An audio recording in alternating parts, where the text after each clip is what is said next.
Bismillahirrahmanirrahim. Assalamualaikum warahmatullahi wabarakatuh. Apa kabar generasi hebat sekolah Cakra Buana? Semoga kalian dalam keadaan sehat walafiat dan kalian dengan sehatnya itu senantiasa bersyukur kepada Allah. Jadi kalian tambah semangat belajarnya ya. Terlebih kalian sudah di kelas 12. Baik anak-anakku, untuk pembelajaran kimia bersama Miss Nurul di kelas 12 ini, Miss Nurul senang sekali mendampingi kalian untuk kalian menuju gerbang kesuksesan. Begitu juga dengan Bapak Ibu guru lainnya. Are you ready for the fun learning session? Let's go! Pembelajaran kimia KD 3.1 kelas 12 ini, kalian akan mempelajari mengenai sifat koligatif larutan. Adapun yang menjadi tujuan pembelajarannya adalah kalian dapat menganalisis fenomena sifat koligatif larutan yang ada dalam kehidupan sehari-hari, meliputi 1. Penurunan tekanan uap yang disimbolkan dengan delta P. Mengapa dengan delta P? Tekanan bahasa Inggrisnya adalah pressure, sehingga disimbolkan dari P, delta P. Yang kedua adalah kenaikan titik didih yang disimbolkan dengan delta TB. T dari temperaturnya, B boil dari bahasa Inggrisnya untuk titik didih. Kemudian yang ketiga adalah penurunan titik beku yang disimbolkan dengan delta TF. TF di sini adalah temperatur untuk freeze. Yang keempat adalah tekanan osmotik yang disimbolkan dengan V. Baik, adapun sifat koligatif larutan adalah sifat larutan yang bergantung kepada banyaknya partikel zat terlarut, tidak tergantung kepada jenis dari zat terlarut. Sifat koligatif larutan meliputi dua. Yang pertama, sifat koligatif larutan elektrolit, dan yang kedua adalah sifat koligatif larutan non-elektrolit. Apa yang membedakan di antara keduanya? Tentu dari banyaknya partikel ion. Kalau larutan elektrolit adalah larutan yang dapat menghantarkan arus listrik. Larutannya terurai menjadi ion-ionnya, sehingga partikelnya lebih banyak dibandingkan dengan larutan non-elektrolit. Karena larutan non-elektrolit tidak terurai menjadi ion-ionnya, dia tetap dalam bentuk molekul. Mari kita perhatikan untuk contoh-contoh dari penurunan tekanan uap. Dalam kehidupan sehari-hari, tentu kalian pernah menjumpai penurunan tekanan uap. Kalian tahu kalau penurunan tekanan uap itu bisa dilihat dari kolam apung, atau kalau di luar negeri sana punya daerah dengan laut mati. Kenapa orang berenang di laut mati tidak akan tenggelam? Karena di laut mati banyak mengandung zat terlarut garam yang ada di dalamnya. Garam tersebut yang mengakibatkan sukar menguap untuk air tersebut, sehingga kita bisa berenang tanpa khawatir akan tenggelam.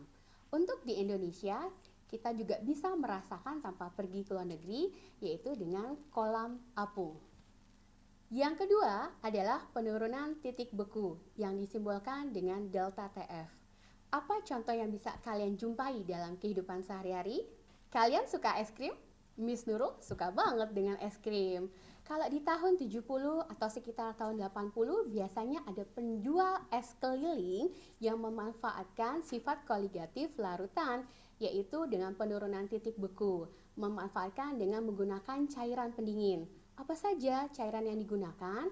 Jadi es batu ini ditambahkan dengan zat terlarutnya, yaitu adalah garam dapur yang berfungsi untuk menurunkan titik bekunya, sehingga campuran susu atau campuran tambahan lainnya di dalam es krim tersebut cepat membeku. Kalian pun nantinya akan mencoba untuk membuat es krim dengan cara sederhana ini. Contoh berikutnya, pemanfaatan sifat koligatif penurunan titik beku adalah dengan penambahan etilen glikol pada kendaraan yang biasanya tinggal di daerah Eropa. Tentu kalau di daerah Eropa itu sering mereka mengalami dengan hujan salju, sehingga untuk menggunakan kendaraan tersebut supaya bisa tetap berjalan, Air radiatornya ditambahkan dengan ethylene glycol. Kalian bisa perhatikan di sini apa struktur dari ethylene glycol. Berikut kita akan membahas yang ketiga, contohnya adalah dengan kalau di daerah bersalju tentunya kendaraan atau di jalanan itu penuh dengan salju yang turun sehingga kendaraan susah untuk lewat. Nah, untuk mengantisipasinya diberikanlah penambahan garam kembali pada jalanan tersebut sehingga es salju tersebut akan mencair sehingga pada mereka posisinya jalanannya bisa dilewati kembali. Untuk kenaikan titik didih yang disimbolkan dengan delta TB, kenaikan titik didih ini selisih antara titik didih larutan dengan titik didih pelarut. Kalian perhatikan pada gambar di sini, proses terjadinya kenaikan titik didih. Kalau kalian senang sekali berada di dapur, untuk remaja putri ini kalau kalian ingin memasak, contohnya yang paling simple, kalau kalian ingin memasak mie instan, tentu kalian harus siapkan dulu di dalam panci adalah airnya. Kalian tunggu dulu hingga mendidih. Berapa suhu air untuk mendidih? Berapa? Ya, betul, 100 derajat Celcius. Ketika kalian masukkan mie instan ke dalam panci tersebut, apakah langsung matang? Tentu tidak. Ini akan membutuhkan tekanan yang lebih untuk dia mematangkan mie instan tersebut, sehingga disebutlah dengan kenaikan titik didih. Ada selisih antara titik didih pelarut dan selisih titik didih untuk larutannya. Nah, untuk berikutnya adalah tekanan osmotik yang disimbolkan dengan V. Tekanan osmotik adalah tekanan yang dibutuhkan untuk mempertahankan partikel zat pelarut agar tidak berpindah ke larutan konsentrasi yang tinggi. Contohnya dalam kehidupan sehari-hari juga sudah digunakan dalam kesehatan. Yang pertama adalah di sini adalah mesin cuci darah. Kalian perhatikan di sini? Iya. Mesin cuci darah ini digunakan oleh mereka penderita ginjal yang tidak berfungsi kembali dengan normal untuk mengeluarkan racun-racun di dalam tubuh sehingga dibantu dengan alat cuci darah atau hemodialisa. Untuk penderita gagal ginjal ini melakukan terapi cuci darah dengan menggunakan metode dialisis. Jadi proses perpindahan molekul kecil melalui membran semi permeable dan masuk ke cairan kemudian dibuang sehingga racun-racun yang ada di darah itu bisa terbuang, darah sehat, darah segar kembali mengalir ke dalam tubuh kita. Nah, membran ini tidak dapat ditembus oleh molekul besar seperti protein sehingga akan tetap berada di aliran darah. Yang kedua adalah pengawetan makanan. Nah, penambahan garam dapur dan gula tujuannya adalah untuk mengawetkan. Ini juga menggunakan prinsip dari tekanan osmotik.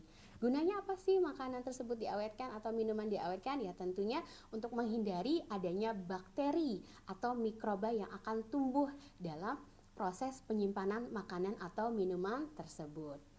Berikutnya, yang ketiga adalah kalian suka camping? Ini perlu hati-hati bagi kalian yang suka camping terutama di musim hujan seperti ini. Karena biasanya ada hewan lintah ya. Hewan lintah ini cukup sangat mengganggu kalau kalian suka berada di aktivitas di luar rumah ya. Jadi pastikan kalian membawa garam dapur.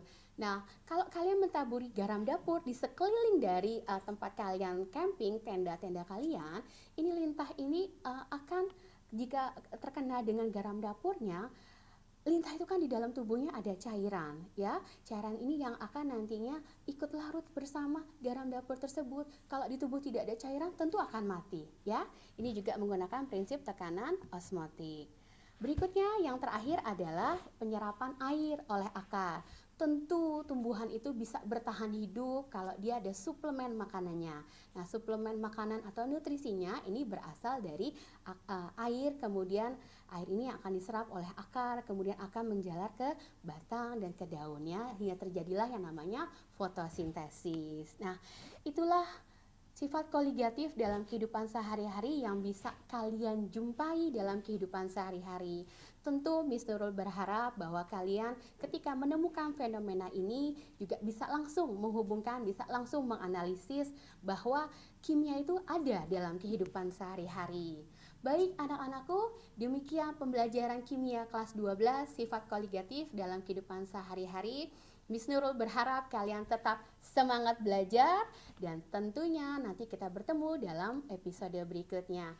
Terima kasih. Assalamualaikum warahmatullahi wabarakatuh dan salam Cakra Buana.